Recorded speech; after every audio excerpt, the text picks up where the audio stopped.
네, 안녕하세요. 우리 친구들 내신에 도움이 되고 싶어서 삼촌이 오늘 또 강의를 들었습니다. 자, 이제는 그리스 지역의 통일 국가 이야기를 한번 해볼 거예요. 자, 이때까지 우리가 분열됐던 국가들을 이야기하고 드디어 이제 펠로폰네소스 전쟁 이후에 약해진 이제 폴리스들을 어디가 다 통합을 했다? 마케도니아가 통합을 했죠. 그래서 마케도니아 통합 이후에 대한 이야기를 한번 해보도록 하겠습니다. 자, 우리가 오늘 배우게 될 알렉산드로스 대왕이라는 인물은요, 전 세계에서 가장 넓은 국가를 건설했던 왕들 중에 한 명인데, 일단 지도를 대충 그려서 보면 여기가 지금 유럽 대륙이거든요. 자, 그 밑에 우리가 알다시피 어느 나라가 있죠?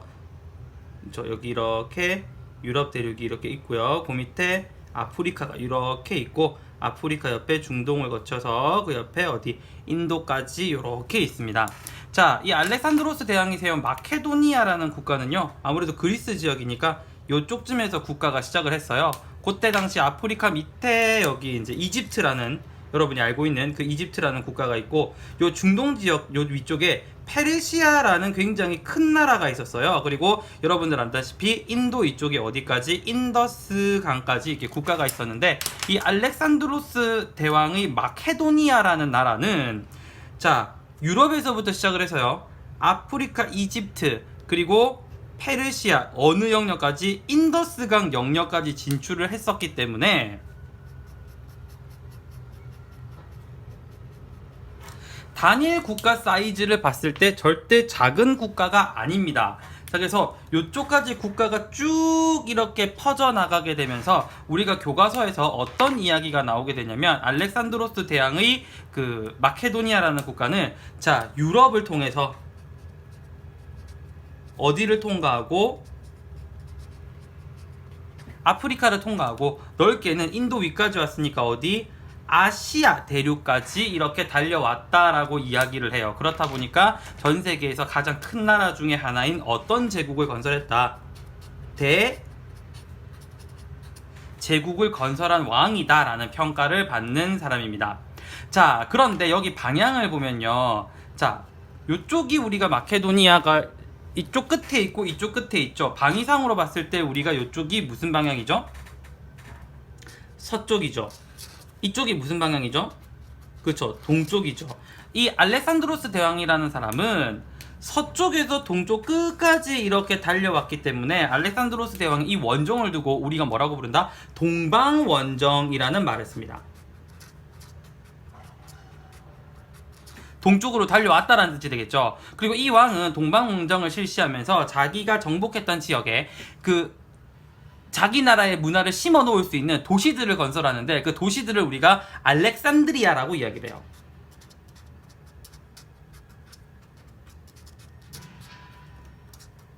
그러니까 쉽게 말해서 여기 나와 있는 이 알렉산드리아라고 이야기하는 거는 알렉산더 대왕이 세운 도시들이다라고 우리가 보시면 됩니다.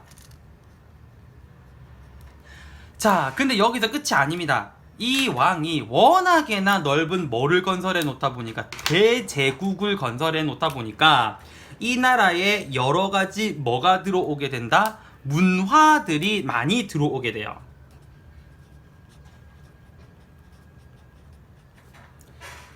자, 일단 이 부분은 뒤에서 다시 한 번 더 설명을 하도록 하고, 자, 알렉산드로스 대왕의 동방 원정 부분 계속 가도록 할게요.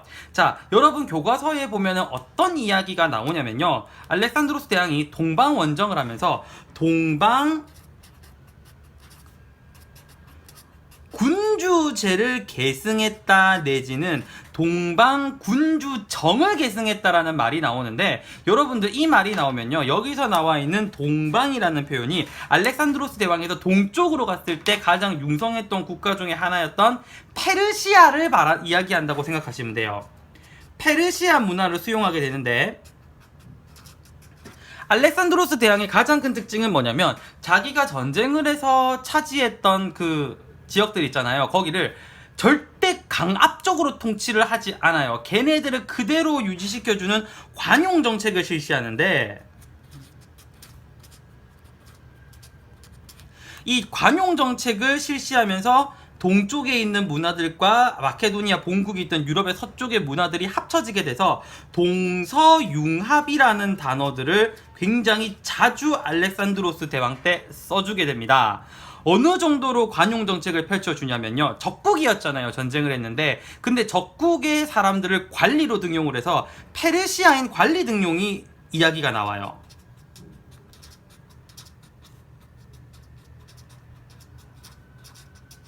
뿐만 아니라 자신들이 데리고 다니던 그 군인들이나 이런 사람들 있죠. 그런 사람들을 이 지역에 있던 페르시아 사람들하고 혼인을 시킵니다.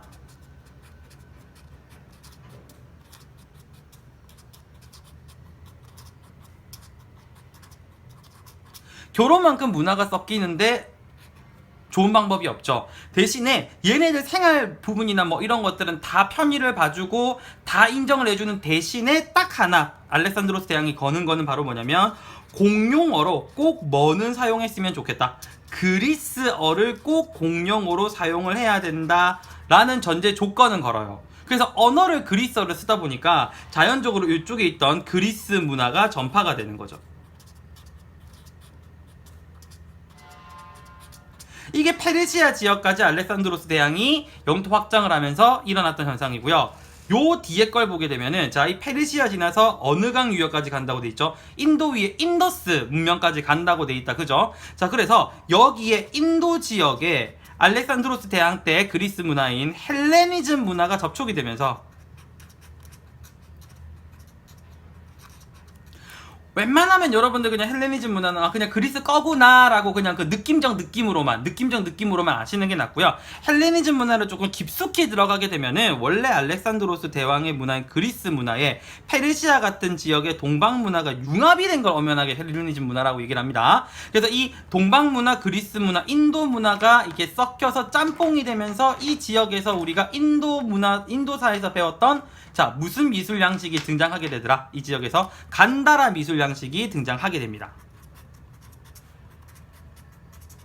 그러니까 여기 본래 지역에서 이집트 페르시아 먹는 동방 원정 하면서까지 얘기가 여기고 인더스 지역까지 가면서 얘기가 요거라고 생각을 하면 돼요. 자, 그러면서 문화적으로 그리스와 동방, 서아시아 이렇게 문화들이 굉장히 잘 섞이게 되는 거죠. 자, 요렇게 동방원정과 마케도니아를 열심히 키워가던 알렉산드로스 대왕도 사람이기 때문에 언젠간 어떻게 된다? 네, 하늘나라로 갑니다.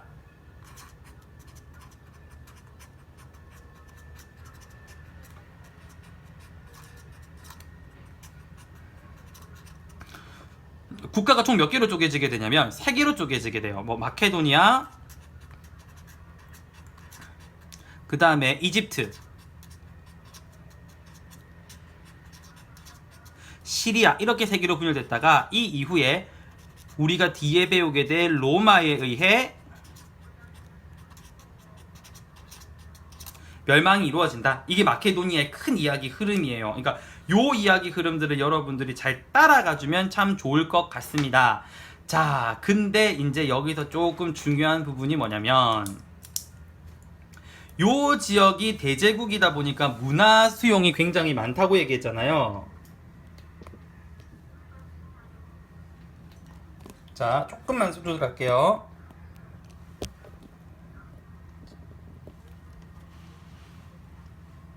자, 문화 수용과 관련돼서 이 지역에서 철학이 발달을 하게 되는데 이 철학 발달을 자 세계사 시험을 보기 위해서 그냥 중등 내신 시험을 치기 위해서 이 정도 선까지만 알아도 크게 문제가 없겠다 싶어서 이렇게 설명을 하는 거지 지금 삼촌이 설명하는 게 정확하게 철학 흐름이랑 100% 연결되는 건 아닙니다. 근데 얘네들이 같이 연결이 되어 있어야 같은 마케도니아 지역 쪽 이야기이기 때문에 여러분들이 헷갈리지가 않아서 이렇게 설명한다는 부분 미리 말씀드리고 들어가도록 하겠습니다. 자, 넓은 지역을 다스리다 보면은 다양한 문화들이 수용이 됩니다. 들어오게 돼요. 근데 그거를 받아들일 수 있는 사람도 있고 받아들이지 못하는 사람도 있어요. 그래서 문화를 받아들이는 사람들의 입장과 저걸 내가 굳이 왜 해야 되냐는 일종의 뭐 거부하는 입장에서 사람들을 설명을 해보면 이 알렉산드로스 대왕이 워낙 넓은 영토를 다스리다 보니까 어떤 생각을 가지게 되냐면 이런 생각을 가지는 사람들이 있어요. 우리는 같은 마케도니아 제국 안에 있는 같은 나라에 살고 있는 시민들이다라고 생각을 하는 사람들이 있는 반면에 기존에 따로따로 살고 있던 뭐가 해체가 됐기 때문에 폴리스 해체가 되면서 만들어진 대제국이기 때문에 사람들이 나는 원래 저 나라 시민이 아니야. 나는 원래 내 폴리스에 살던 사람이야 라고 생각하면서 공동체 의식이 없는 사람들도 있어요.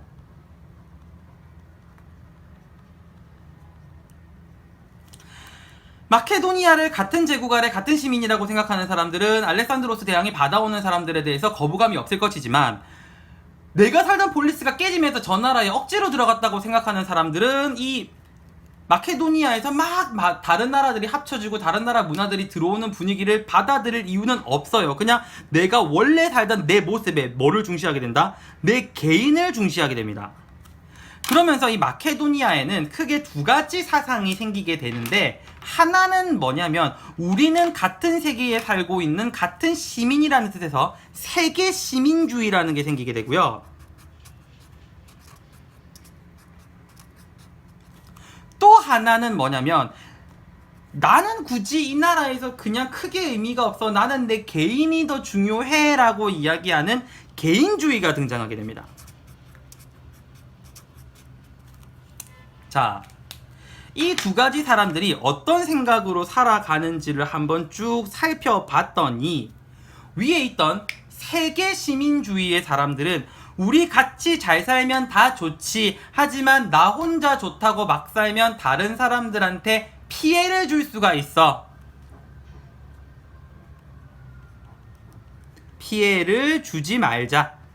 적당히 나대자. 그러면서 자, 사람들이 욕구를 적당히 조절하기 시작합니다. 욕구를 조절하는 걸 뭐라고 이야기한다? 금욕이라고 이야기해요. 자, 다시 내가 너무 나대면 다른 사람들한테 피해를 줄 수 있으니 내 욕구를 조절하자. 그거를 뭐라고 이야기한다고요? 그쵸? 여기 적은 것처럼 금욕이라고 이야기했어요. 자, 그러면서 그 금욕된 생활 안에서 각기 서로 행복해질 수 있는 개인의 행복을 추구하자 라고 이야기를 해요. 자, 근데 여기 있는 개인주의들은 다른 거 다 필요 없어요. 그냥 어떻게 살자, 카르페 디엠, 즐겁게 살자 이렇게 얘기하는 거예요.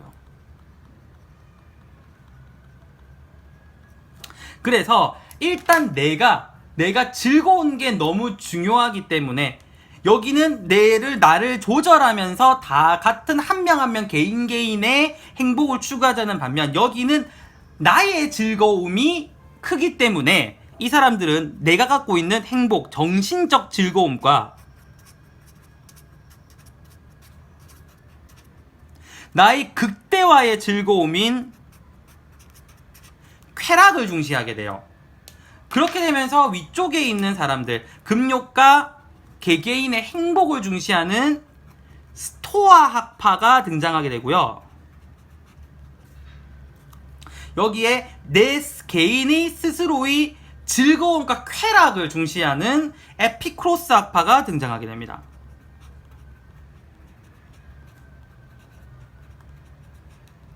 철학 형성이 꼭 이대로 나타나는 건 아니지만 이 마케도니아라는 국가를 공부할 때 학생들이 제일 머리 아파하는 부분이 여기 나와 있는 세계 시민주의, 개인주의, 스토아 학파, 에피쿠로스 학파 이건데 이걸 한번 억지로 연결을 해봤어요. 나중에 정말 철학을 들어가게 되면은 요게 연결되는 부분이 있기는 한데 이거는 그냥 분명히 말씀드리지만 그냥 중학교 2학년 내신 시험을 치기 위해서 억지로 끼워 맞춘 얼개골이라고 생각을 하시면 되고요. 이게 정말 제대로 된 내용은 아니라는 거는 미리 양해 말씀드리겠습니다. 자, 그러면 여기까지 일단 마케도니아 전체를 설명하는데 중요하게 한번 봐야 될 게 있어서 그것도 한번 설명해 보도록 할게요. 자, 그럼 잠시만요.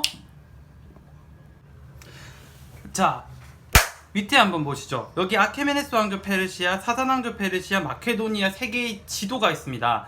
이 단원에서 문제가 나올 때 제일 골치 아픈 건 뭐냐면요. 이 세 개 지도를 구별하는 문제인데, 자, 아케메네스 왕조 페르시아하고 사산 왕조 페르시아, 이 두 개 페르시아 지도는 확실하게 표시가 나요. 요쪽 끝에 사산 왕조 안 차 있죠. 그러면 여기가 비어 있으면 사산 왕조 페르시아입니다. 약간 개복지처럼 생겼어요. 아케메네스 왕조 페르시아랑 마케도니아 지도를 구별했을 때 마케도니아는 여기 안에 보면 막 길 같은 게 구불구불하게 들어가 있어요. 되게 복잡하게 꼬여 있고, 아케메네스 왕조 페르시아는 지도에 보면 이 왕의 길이죠. 사르데스에서 수사까지 얘가 딱 하나가 들어가 있어요. 그래서 왕의 길 하나가 있는지 구불구불구불한지 이거 두 개를 보고 아케메네스 왕조 페르시아인지 마케도니아인지 두 가지를 구별하셔야 됩니다. 자, 여기까지 보고요. 우리 암기 다시 한번 해보고 다음 단원 넘어가도록 하겠습니다. 자, 그러면 암기 한번 해보도록 합시다. 자, 마케도니아 먼저 보겠습니다. 이 마케도니아라고 하는 거는 펠로폰네소스 전쟁 이후에 쇠락한 그 폴리스들을 마케도니아의 알렉산드로스 대왕이 하나로 뭉치어서 만든 그리스인의 연합 제국처럼 생각을 하시면 됩니다. 자, 유럽, 아프리카, 아시아까지 아주 넓은 무슨 제국? 그렇죠. 대제국을 건설했다고 얘기를 했습니다. 서쪽에서 동쪽으로 계속 갔기 때문에 어느 방향 원정? 그렇죠. 동쪽 방향으로 갔다 그래서 동방원정이라고 얘기를 했고요. 알렉산드로스 대왕이 자기 이름을 딴 도시인 뭐를 건설했더라? 그렇죠. 산드리아를 건설을 하더라. 자, 이렇게 가면서 페르시아식의 왕정을 받아들이게 돼요. 그래서 동쪽 방향에 있는 나라의 왕정 제도를 받아들였다고 해서 이거를 우리가 동방 군주제라고 하는 책도 있고 동방군주정이라고 하는 나라 그 책도 있다 그랬어요. 자, 이때 동방에 있던 나라인 페르시아의 문화를 수용하면서 페르시아 사람들이 자기의 가지고 있던 고유 문화를 즐겨도 돼요. 풀어주는 겁니다. 그래서 무슨 정책? 관용 정책을 실시하다 보니까 그리스 문화와 페르시아 문화가 섞이게 되는 동서융합이 발생하게 됩니다. 자, 페르시아인을 뭐로도 등용했고 관리로도 등용했고, 페르시아인과 그리스인을 뭐도 시켰다? 결혼도 시켰습니다. 자, 이렇게 유지를 하면서 대신에 공통 언어로 이거를 쓰면서 그리스 문화가 전파됐죠. 무슨 언어는 꼭 써라. 그리스어는 꼭 공용어로 사용을 했어야 됐습니다. 자, 여기까지 얘기가 지금 동방군주제 표병 얘기고요. 인더스강 부분까지 갔습니다. 그러면서 어디 문화와 결합을 하더라? 인도 문화와 결합을 하면서 그쪽에 간다라라는 지방에서 독특한 미술 양식이 만들어지게 되죠. 무슨 미술? 그렇죠. 간다라 미술이 등장하게 됩니다. 자, 알렉산드로스 대왕이 죽고 난 사후에 마케도니아, 이집트, 시리아 총 몇 개로 나라가 쪼개진다고? 3개로 나라가 쪼개진다고 얘기했고요. 그리고 우리가 뒤에 배울 어느 나라에 의해서? 로마에 의해서 멸망을 한다고 얘기했습니다. 자, 이쪽 철학 파트하고 사상 파트 잘 알아놔야 돼요. 자, 워낙 많은 문화가 들어오다 보니까 같은 제국 아래 같은 시민이야. 우리는 같은 세계의 시민이야. 그럼 뭐라고 부른다? 세계 시민주의. 어차피 폴리스들이 다 깨지면서 내가 여기서 살게 된 거지. 나는 원래 이 나라 공동체가 아니야. 난 그냥 내 개인이 더 중요해. 무슨 주의? 개인주의. 자, 우리 같은 세계의 시민이야. 그러니까 내가 하고 싶은 거 마음대로 하면서 남한테 피해주지 말자. 내 생활을 통제하자. 욕구를 통제하자. 금욕. 그러면서 개인이 모두 행복하게 살 수 있는 개인의 행복을 추구하자. 이게 우리가 철학으로 무슨 학파다? 스토아 학파라고 얘기했고, 개인주의, 나만 즐거우면 돼. 나의 정신적 즐거움. 그리고 즐거움의 끝 TV엔 아니고 쾌락. 자, 이걸 우리가 무슨 학파라고 부른다? 에피쿠로스 학파. 자, 요 부분 우리가 잘 알아둬야 된다고 얘기를 했습니다. 자, 그리고 밑에 지도 구별하는 거 있죠. 아케메네스 왕조 페르시아, 사산 왕조 페르시아, 마케도니아, 이 3개 지도 구별하는 거 아까 팁 가르쳐 준 거 꼭 잊지 마시고요. 우리 친구들 열심히 해서 또 최고의 성적을 얻었으면 좋겠습니다. 지금 당장의 최고의 위치에 있진 않더라도 최선을 다할 수 있는 우리 친구들이 됐으면 좋겠습니다. 감사합니다.